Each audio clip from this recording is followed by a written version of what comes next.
I begin the video on the lodge with it, if you know what I mean. Just got done blocking some traffic in broad daylight to spin around and do some donuts in the northbound lanes, because that's what they do here in the D.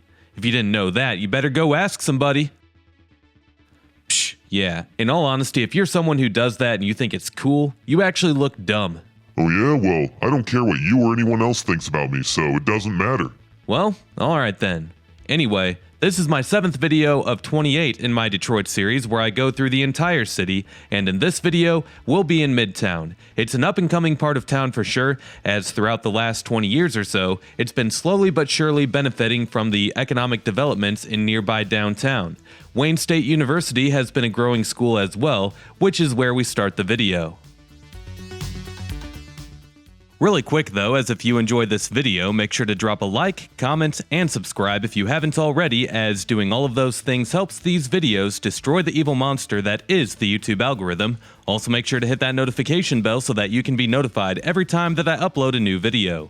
If you enjoy this video, then you might enjoy checking out some of the featured playlists on this channel. Videos with amazing insights on other places like what you'll see here can be found in my Detroit playlist or in my Michigan playlist. Last but not least, if you can't get enough of me on here, you can always go follow me on my other social media accounts, and those links are below. Well, let's go ahead and jump into things. This is the campus of Wayne State University. Wayne State began all the way back in 1868 when a group of physicians were bothered by the crude medical treatment on Civil War battlefields. At the time, it was called the Detroit Medical College, and as you can imagine, today that's transformed into Wayne State School of Medicine. Today, Wayne State has about 25,000 undergraduate and graduate students combined, which includes their online program. The Midtown campus is 200 acres large, and Wayne State has 13 schools attached to its name. You know, like the School of Medicine, the Mike Ilitch School of Business, and so on. Wayne State offers over 350 combined certificate programs for both undergrad and graduate students as well. Athletically, since 1999, Wayne State's teams have gone by the Warriors. Before that, they were called the Tartars. Good decision on their part to change the name. But the teams compete at the NCAA Division II level, and when it comes to the notable alumni, as is often the case with schools of this size, there are simply too many to name. But among the most notable Wayne State alumni includes legendary national radio host Casey Kasem, former White House correspondent Helen Thomas, Michigan's richest man Dan Gilbert, and real estate developer Stephen Ross. Most of us know that Detroit has arguably had the worst reputation for a major city in the United States for most of our lifetimes. Throughout many of those years, Wayne State University has continued to be a bright spot for the city. Not only does it have a large historical presence for the Midtown area, but it continues today to be a relevant bright spot as the city continues its attempt at an economic comeback. For whatever it's worth, Wayne State was ranked as 37th in the nation on U.S. News & World Report's Best College ranking. There's a lot of colleges in the United States, so 37th isn't too shabby. Depending on what source you look at, Wayne State might be ranked higher or lower.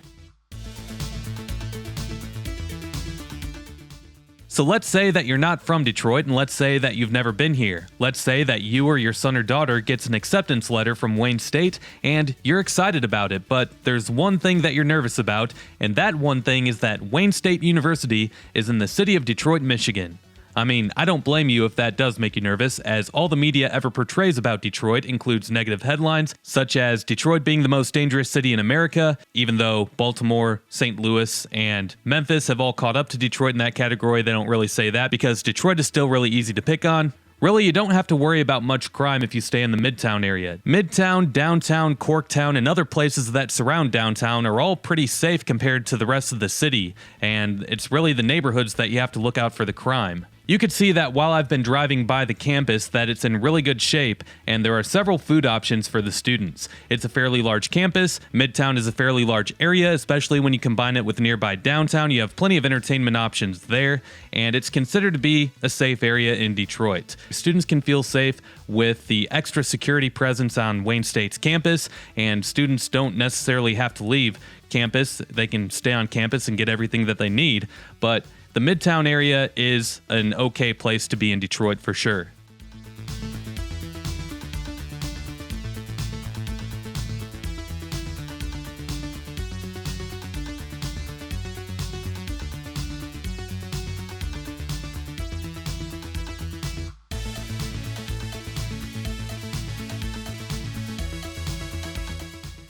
Along Cass Avenue, you have the main Detroit Public Library branch to the left, and to the right, you have Wayne State's library, along with other academic facilities that are a part of the school.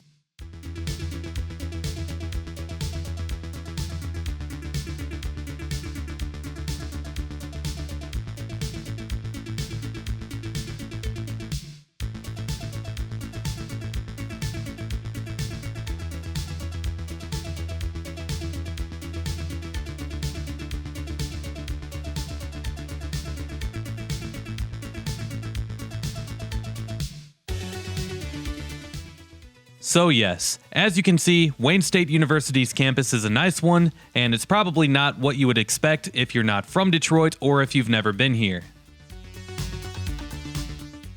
Moving on now, Midtown is one of the few neighborhoods of Detroit that has seen population growth since 2010. You can see the population stats here from the year 2000. Midtown today is home to around 16,000 residents, and bear with me here, the median household income is only $18,000 per year. More on that in a minute. 34% of adults 25 and older have a bachelor's degree or higher, and the median value of owner-occupied housing units is $331,000. Wow. The poverty rate is an extreme 46.7%. Now, it's not often that we see distorted stats like this for a neighborhood, a district, or a city. But when you have these major universities, oftentimes that will mean that a large percentage of the population is made up of college students, and that's likely what's happening here. As many of you know, college kids don't tend to make much money as they're often working minimum wage jobs or unpaid internships part-time. Therefore, the median household income rates and poverty rates are inflated negatively. So it doesn't mean that everyone who lives in Midtown is unemployed and that they're dealing drugs on the corner of Woodward and Warren. It just means that you don't often see adults who are established in their career choosing to settle down in Midtown. Oftentimes, people who are at that stage in their life are looking for a single-family home, they're starting to raise a family, and when that's the case, school districts will come into play when deciding where to live, and we all know that Detroit's public schools are not that great. Anyway, as we continue to go through, you'll see that there aren't that many single-family homes, and the entire district is a mix of mid-rise residential and office space. I also think that the median household income number is actually higher than what the latest data suggests, as there continues to be new condos and apartment buildings being built throughout Midtown, and in order to live in a place with newer construction, you have to have some kind of money to spend. As we continue to get further away from the campus of Wayne State University, the rest of this stretch of 3rd Avenue will look pretty bleak. It's full of vacant buildings and lots on both sides of the street, as new developments haven't yet found their way out towards this part of Midtown. In fact, to the right is a homeless shelter, hence the reason why you see a few homeless people at this intersection.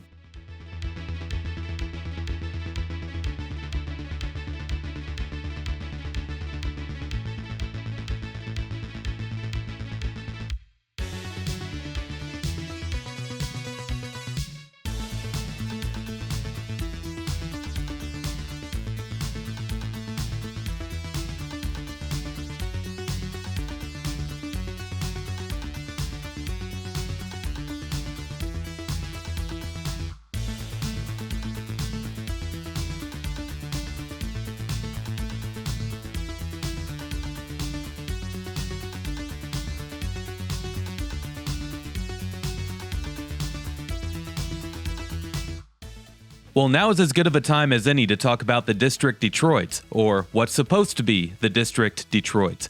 Plans for this new flashy 50-block district were announced by the Ilitch family in 2016 before the opening of the new Little Caesars Arena. On this map, the district is supposed to be everything inside the shaded area, and you also have a visual of where the professional sports facilities are.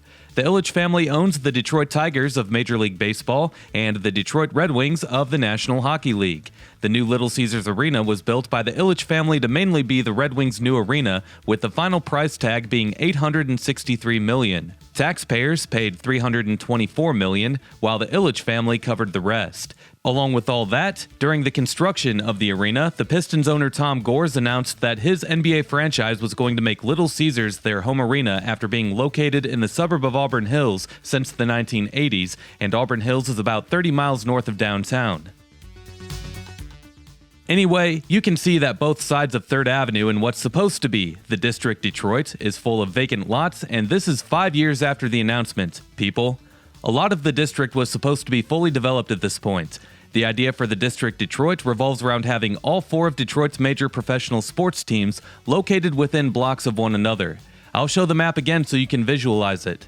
In fact, out of all of the 13 markets that support all 4 of the traditional major professional sports leagues, only Detroit can say that all of their stadiums and arenas for their home teams are located right next to each other in downtown. The District Detroit isn't only going to be about sports though, as you also have the Fox Theater, the Fillmore, and the Motor City Casino. You can tell that it has great potential to be something one day, but as you look around, no work has been done in a good portion of the district, which by now was supposed to be full of new condos, apartments, shops, bars, and restaurants. For now, stay tuned for more talk about the District Detroit, as to the right is Cass Technical High School, home of the Technicians. The school was established in 1907 and is named after Michigan's first governor, Lewis Cass. The building that you see here was built in 2005. The school is a magnet school, and Niche.com gives Cass Tech a B+, a rating that's unheard of for a school in Detroit. There's a lot of notable Cass Tech alumni, including many Motown artists from back in the day, such as Diana Ross, the infamous ex-Detroit mayor Kwame Kilpatrick, and NFL wide receiver Donovan Peoples-Jones. Straight ahead is the Detroit Masonic Temple, which is the largest Masonic temple in the world. It took 6 years to build, as it opened in 1926. In 1980, it was added to the National Register of Historic Places. Inside the building includes 3 theaters, 3 ballrooms, and 3 banquet halls. It's truly one of the finest examples of Gothic Revival architecture that the city can still display from its glory days. Like many of these buildings, it's the interior that gives the Masonic Temple its glamour. You can see another view of the temple behind this park, which is called Cass Park. We're actually in a historic district that's called the Cass Park Historic District, designated as an official city historic district in 2016. You can see with the landmark Masonic Temple and a few other historical buildings that surround Cass Park that this small area does have the potential to live up to what was proposed by the Ilitches back in 2016. Hopefully the Ilitches can step on the gas and move these plans forward soon, but I wouldn't count on it personally. If I had to place a bet, I would go with the year 2040 as being the date where we could actually see this area be built up and renovated. I say that because big developments in and around downtown Detroit have been infamous over the last 20 years or so for moving incredibly slow or being canceled altogether. I don't think that the district will be a canceled project, but I do think that it will take a long time given the fact that the Ilitches have been taking their sweet time on things, and they own 60% of the land in what's supposed to be the district as well, so progress on it really does count on the Ilitches' ability to get things done. Anyway, we got this person here. I don't care what they say about me.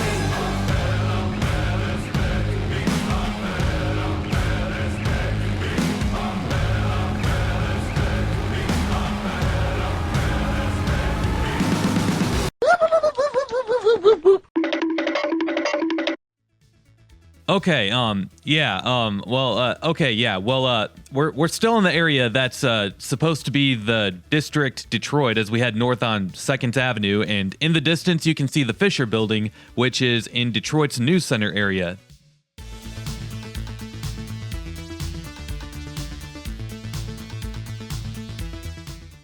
The southern part of 2nd Avenue that goes through Midtown looks a lot like the southern part of 3rd Avenue that goes through Midtown.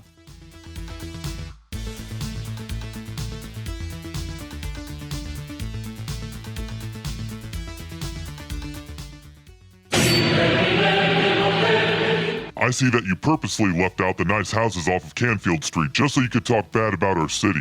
You're just another imposter that is here to grow your YouTube channel by using Detroit's name for clicks and likes. Oh, come on. I've mentioned just about every good thing about the city that you could possibly mention so far throughout my Detroit series. By the way, I did notice during the editing process that I missed an opportunity to film a nice block of Canfield Street between 3rd and 2nd Avenues. It's only a block, but it does look pretty nice with mansions from the late 1800s lining both sides of the street. So here is the West Canfield Street Historic District and all of its glory.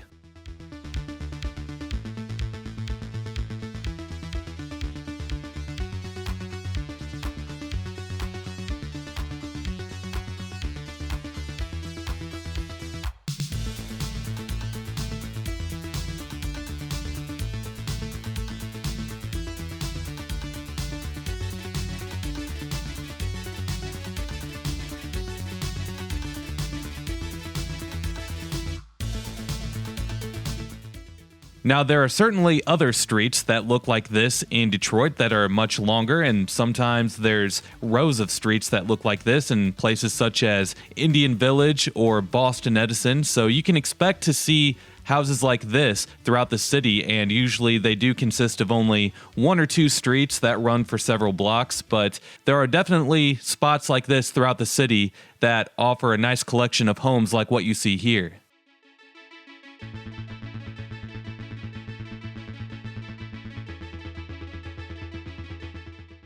Anyway, back to scheduled programming, we're again getting close to the campus of Wayne State University. Just like the northern half of 3rd Avenue that goes through Midtown, the northern half of 2nd Avenue is full of older, renovated apartment buildings, along with some nice shops and restaurants.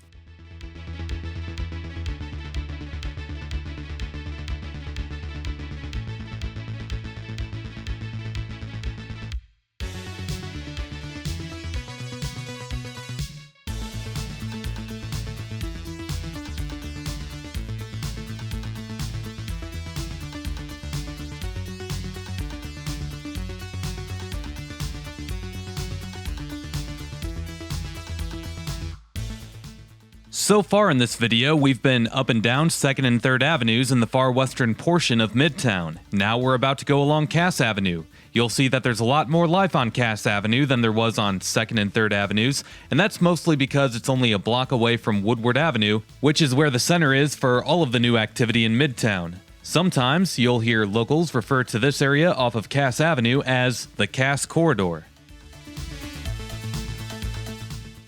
The Cass Corridor used to be known for its abundance of crimes such as rapes, prostitution, drugs, and homicides. Just like the rest of the areas of the city that surround downtown, the Cass Corridor has slowly been changing for the better.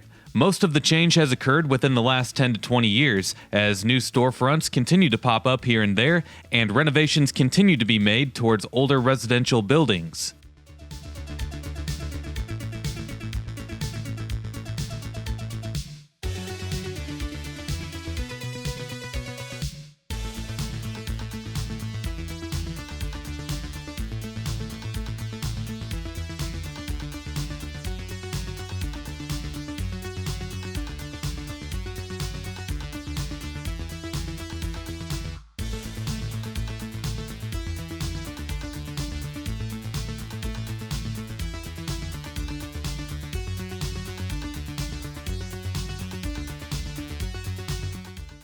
In the middle of all of these new developments, to the right is the Cass Community Methodist Church, which was opened in 1881, and in 1891 the church expanded to what we see it as today.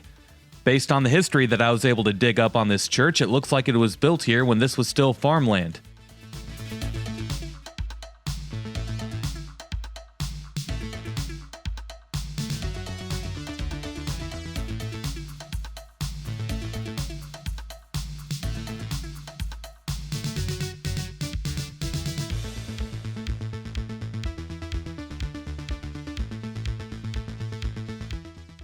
Oh man, here we go again. I don't care what they say about me.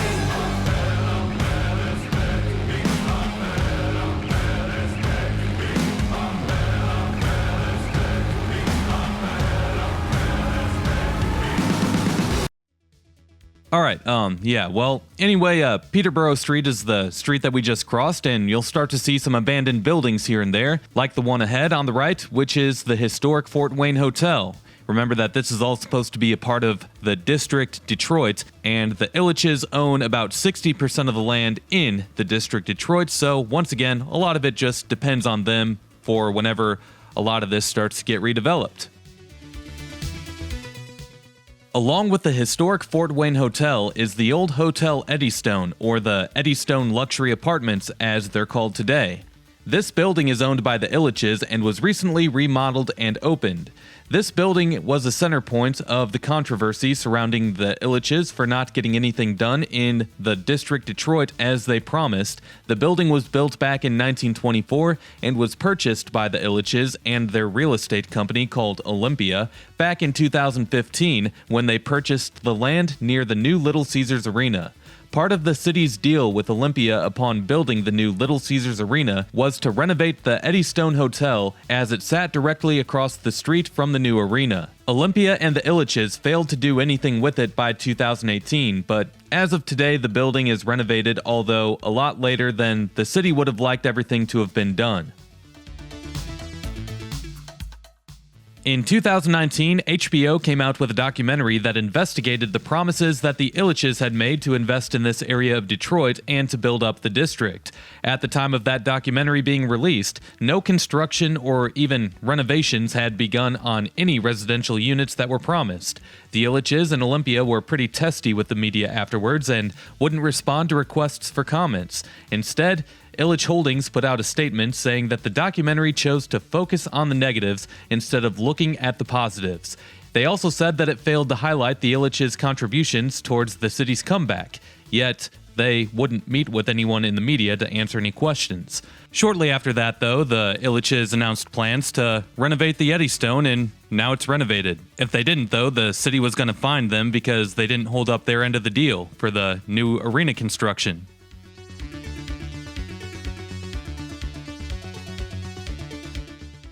Well, from one billionaire family to another billionaire man, this is the new city modern area which was built on the old Brush Park neighborhood. This project is ran by nobody other than Dan Gilbert and his real estate firm, Bedrock. Anyway, yes, this used to be Brush Park, and Brush Park used to be a gorgeous neighborhood with single-family mansions lining every street on every block. Back in the day, many of Detroit's original wealthy businessmen lived here that worked in downtown. Over time, those homes deteriorated, as most of the rest of the city did, and many of those mansions have been demolished. But the city has made it a goal to try and keep the mansions that still stand here today. Nonetheless, unlike the District Detroit, the residential units in City Modern have been built. There are still a couple of blocks in this lower east section of Midtown that are empty, but this is definitely in much better shape today than it was 10 years ago. For example, we just crossed the intersection of John R. and Alfred Street, and this is what it looked like in 2009.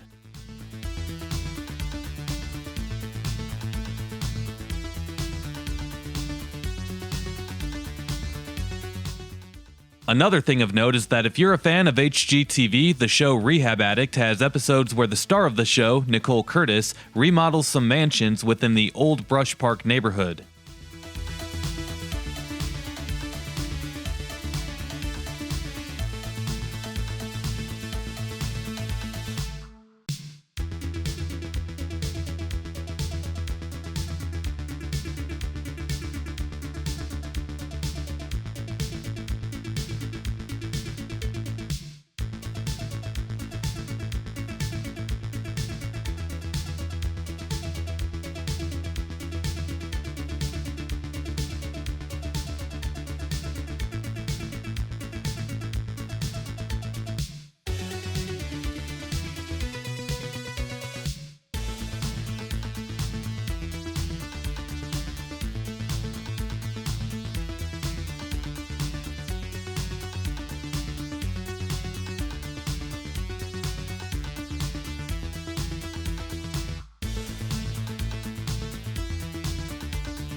To the right is a large branch of the Detroit Medical Center, which is one of the large regional hospital and medical chains in Metro Detroit.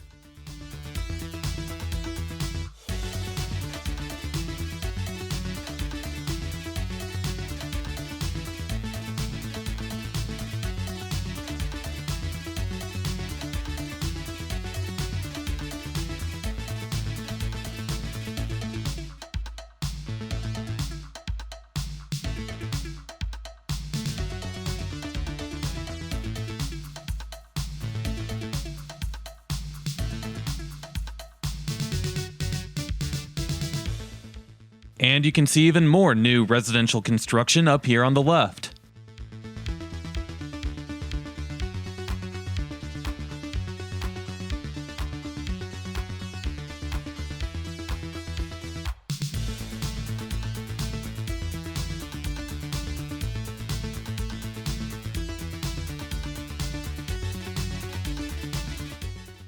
Not much else over this way. You can just think of this area as being a large hospital district.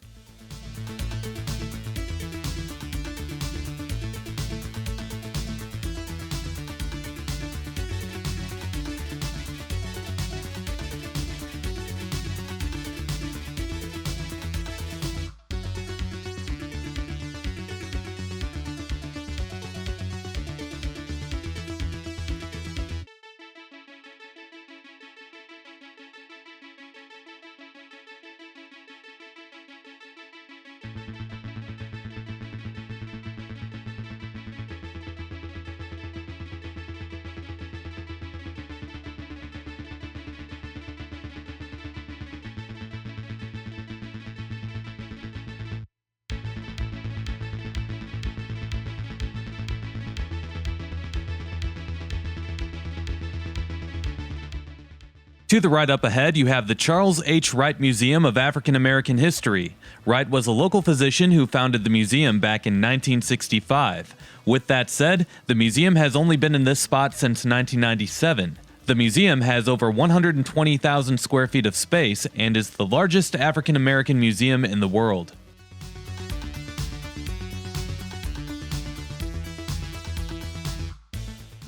Just past the Charles H. Wright Museum is the Michigan Science Center, which was founded in 1970. The center is mostly geared towards young kids, however.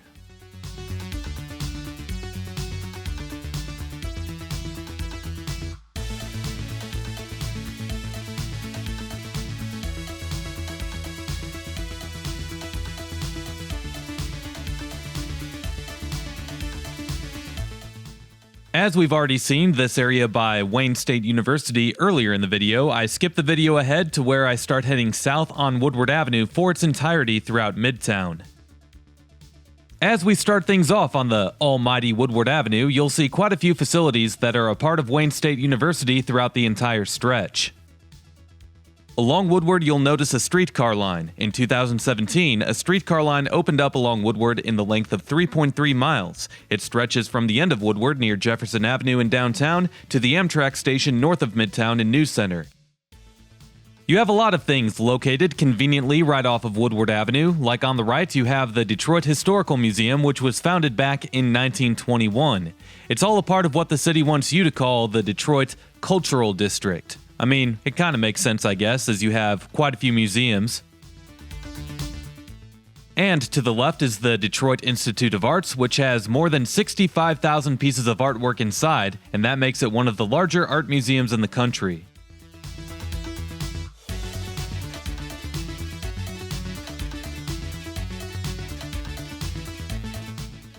Right across the street from the Detroit Institute of Arts is the main branch of the Detroit Public Library.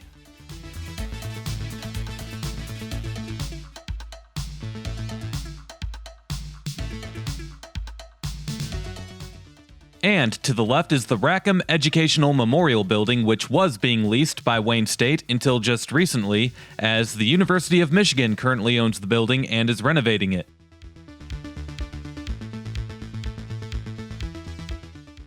And to the left here, you have a couple of historic churches. Anyway, this entire stretch of Woodward Avenue through Midtown and downtown is used for an annual event called America's Thanksgiving Day Parade, which is considered to be among the largest Thanksgiving Day parades in the country. Today, the Metro Detroit area might not crack the top 10 largest metro areas in the country, but for a long time it was the fourth largest metro area in the country, and you can basically look at the large scale of Detroit's Thanksgiving Day Parade as a reflection of those glory days. Anyway, the tradition has been able to stay afloat, no pun intended, despite the overall economic collapse of the city throughout the years. U.S.A. Today actually ranked Detroit's Thanksgiving Day Parade as the best in the country back in 2018, for whatever that's worth.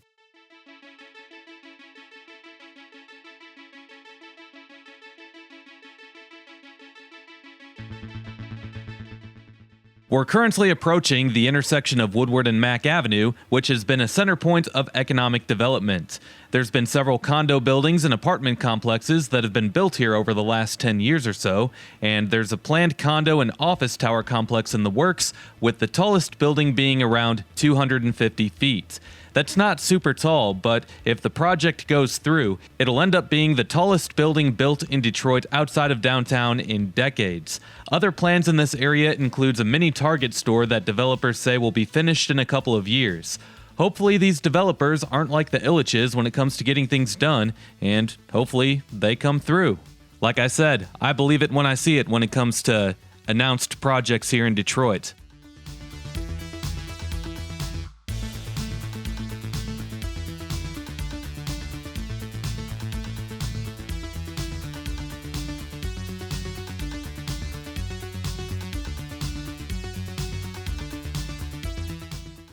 As you can see here, though, there's already been a lot of work done on newer modern-looking buildings, the storefronts are fully occupied, and the top floors are filled with residential units. In fact, a lot of these newer residential units throughout Midtown and downtown are incredibly pricey. It's like what you would expect in a place like Denver. Obviously, the prices aren't quite like those of New York City or Los Angeles, but $639,000 for a 1,700 square foot condo? $995,000 for a mansion that needs completely renovated? That's quite a price tag if you ask me, people.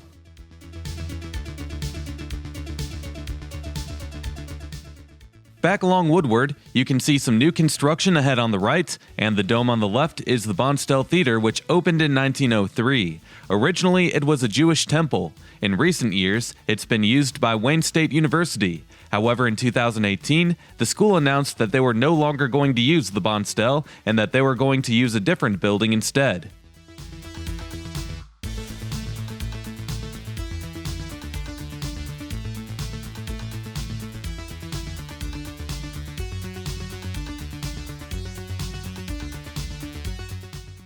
To the right, you have the new Mike Ilitch School of Business and the new Little Caesars Arena. I've already talked about the arena quite a bit, as it's the center point of what is supposed to be the District Detroit. But anyway, it is the home arena of the NHL's Detroit Red Wings and the NBA's Detroit Pistons. I can attest that it is a very nice facility inside.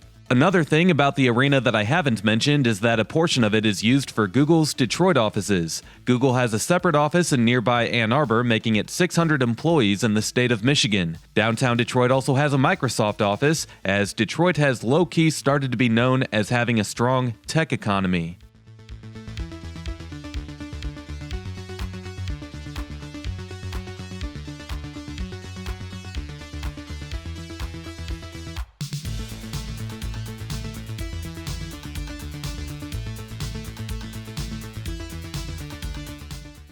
For comparison purposes, here's what the side of L.C.A. looked like back in 2013. It was just an ugly parking lot with abandoned buildings behind it. Nice change of scenery, I'd say.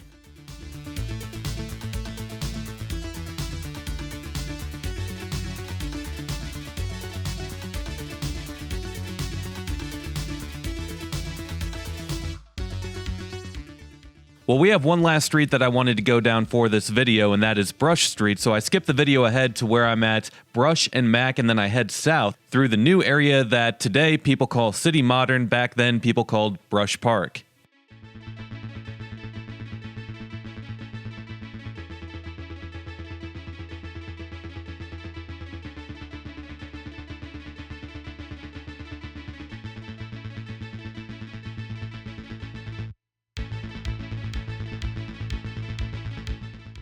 In this video, hopefully you were able to see the positive things that are going on in Midtown Detroit. Obviously, there's still a lot of work that can be done, and I talked about the District Detroit and what's been going on with the Ilitches and why nothing's been getting done there, but I try to tell the truth and what's going on, and if things are good, I say they're good. If things are bad, I say they're bad. I hate how people like you come in from the suburbs only to talk about how great you think downtown and Midtown are. Go over to Gratiot and 7 Mile and then we can talk. Please. There's enough negative things to talk about Detroit in other videos, and by the way, I do go to Gratiot and 7 Mile. Oh, so you think that you're bad now because you went to Gratiot and 7 Mile, don't you? No, I don't. Well, okay, well, let's move on. Well, also, I don't get how a video that is mostly positive would make somebody mad. Plus, I'm saying the truth. Midtown has grown in population and in its amenities, slowly but surely, over the last 10 years, and, at the same time, there's still a lot of work that can be done. It's become a pretty nice place to spend time, in all honesty. I've done so myself quite a few times, and if momentum can continue to head in the positive direction, it's pretty exciting to think about how cool Midtown can be in the future. Nonetheless, if you enjoyed this video, make sure to check out my Detroit playlist for other videos on Detroit, and if you can't get enough of me on here, make sure to go follow me on my other social media accounts, and those links are below. Well, thanks for spending your time with me, and we'll see you next time. Peace.